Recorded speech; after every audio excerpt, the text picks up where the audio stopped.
আসসালামু আলাইকুম গাইস, কেমন আছেন আপনারা সবাই? আশা করি ভালো আছেন। তো আজকে আমরা যাব কক্সবাজার যে কি কি করে দেখতে থাকুন এবং ফিরে আসছে রেডি হয়ে ইন্ট্রোর পর।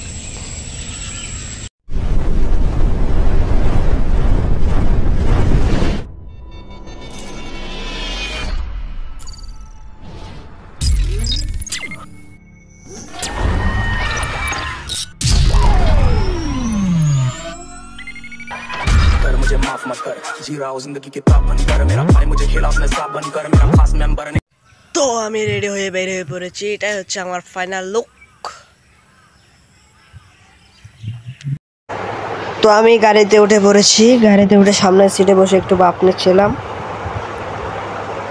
ইয়াল্লা হাবিবি কাম টু কক্সবাজার।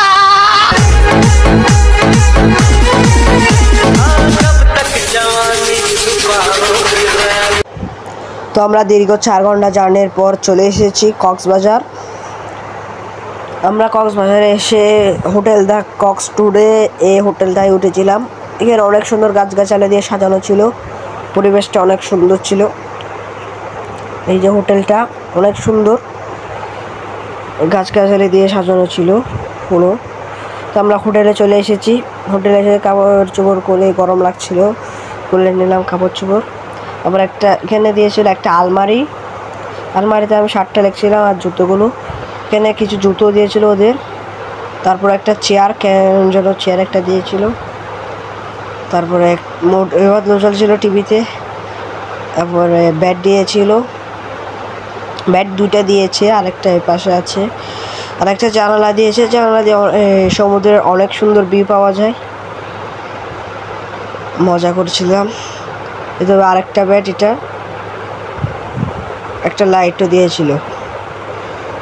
আবার অপর রুমে দিয়েছিল একটা মিরর আর একটা চেয়ার সাজার জন্য, আর একটা সোফা আর একটা বড় বেড। একটা ব্যালকনিও ছিল। ব্যালকনি দিয়ে অনেক মজার ভিউ পাওয়া যায়, সাগরের, সমুদ্র সৈকতের অনেক বড় একটা ভিউ পাওয়া যায়। তারপরে এসব পাশেই ছিল একটা আর্মিদের একটা হোটেল। এটা আর্মিদের জন্য দিয়ে দিয়েছে পুরে। নামটা ঠিক মনে নেই আমার, আর্মি কি যেন একটা ছিল। এসির সুব্যবস্থা ছিল এখানে। দুপুরে ভাত খাওয়ার জন্য আমরা আলগনি রেস্টুরেন্টে চলে গিয়েছিলাম। আলগনি রেস্টুরেন্টের ওই ডেকোরেশনটা অনেক ভালো ছিল। এখানে কিছু পোস্টার দিয়েছিল, ওগুলা কেন দিয়েছে জানি না। আমরা অর্ডার করেছিলাম বিফ বিরিয়ানি। অনেক মজা হয়েছিল। আমরা বিচে যাওয়ার জন্য রেডি হয়ে পড়েছি। অলরেডি বিচে চলে এসেছি। বিচে আসার পর বিচে অনেক মানুষ ছিল, এখানে অনেক ভিড় ছিল। বিচের সৌন্দর্য অপূরূপ। আবার সূর্যময়ও হাসতেছিল। তো আমরা বিচে নেমে পড়েছি। বিচে নেমে একটু হাঁটতেছিলাম। আমরা বিচে নেমে একটু দৌড়াচ্ছিলাম। অনেক মজা করেছি আলহামদুলিল্লাহ। অনেক মজার ভ্রমণ হয়েছে এটা।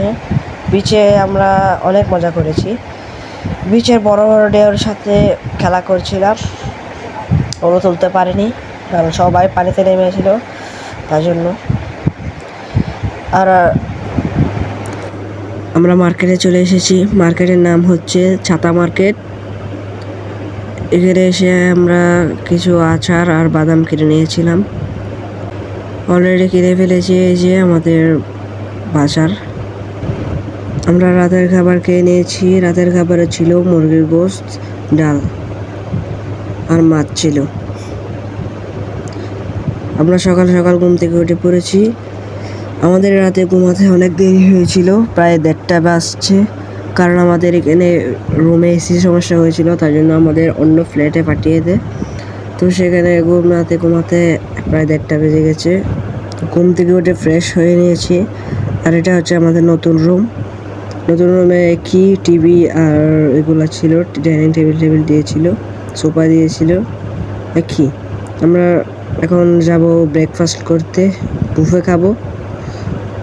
তো বুফেতে অনেক কিছুই ছিল, এগুলা বলে শেষ করা যাবে না। আমরা অল্প নিয়েছিলাম, নষ্ট করা লাভ নাই।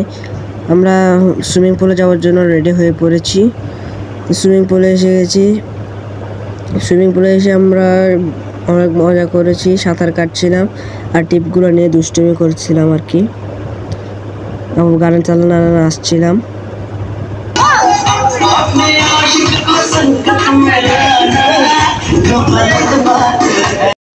সুইমিং পুল থেকে উঠে আমরা কক্সবাজার রেলওয়ে স্টেশনে চলে এসেছি।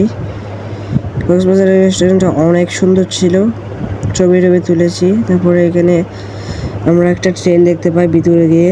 ট্রেনটা বন্ধ ছিল কারণ রেলওয়ে স্টেশন বন্ধ। দুপুরের খাবার খেয়ে আমরা চলে এসেছি সাফারি পার্কে। কিছুক্ষণ হেঁটে বের হয়ে গিয়েছিলাম। তো আজকের ব্লগটা এই পর্যন্তই, দেখা হবে অন্য কোনো নতুন ব্লগে। চ্যানেলটা সাবস্ক্রাইব করবেন, পেজটি ফলো করবেন। Good bye. मुझे माफ मत कर, जी रहा हूँ जिंदगी किताब बनकर। मेरा भाई मुझे खेला उसने साथ बनकर, मेरा खास मेंबर